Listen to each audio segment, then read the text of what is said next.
सरडे रंग बदलतात, मात्र एवढा फास्ट रंग बदलणारा सरडा पहिल्यांदाच पाहिलाय असं म्हणत मुख्यमंत्री एकनाथ शिंदे यांनी माजी मुख्यमंत्री उद्धव ठाकरे यांच्यावरती टीका केली। शिवाय रोज कोणावरती तरी आरोप करणं हा त्यांचा अजेंडा असून लोकांना ते पसंत नाहीये। त्यामुळे येत्या निवडणुकीमध्ये लोक त्यांना त्यांची जागा नक्कीच दाखवून देतील। तसेच संविधान बदललं जाणार हे जरी सारखं म्हणत असले तरी बाबासाहेबांनी लिहिलेलं संविधान कोणीच कधीच बदलू शकत नाही असं मोदींनी ठामपणे सांगितलं असल्याचं मुख्यमंत्री एकनाथ शिंदे यांनी मत व्यक्त केलंय। सरडे तर असतातच, ते रंग बदलतात ना, पण एवढ्या फास्ट रंग बदलणार सरडा पहिल्यांदा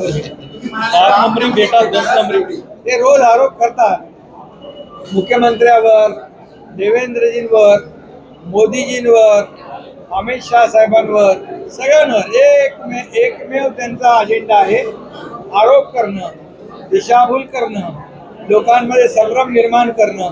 परंतु खालच्या पातळीवरचे आरोप राजकारणाच्या पद्धतीने झालं पाहिजे, निवडणुका खेळीमेळीच्या वातावरणात झाल्या पाहिजे, परंतु खालच्या पातळीवर जाऊन बिलो द बेस हे आरोप जे करतात हे लोकांना पसंत नाही।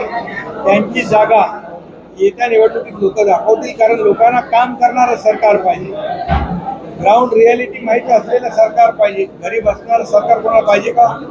काम बंद करणारं सरकार कोणाला पाहिजे का? आणि त्यामुळे लोकांमध्ये संभ्रम निर्माण करतात, मुस्लिम समाजात संभ्रम निर्माण करतात।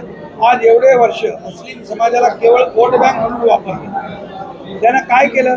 त्यांना गरीबच ठेवलं, हात पसरायला त्यांना आतापर्यंत त्यांची परिस्थिती कशी झाली।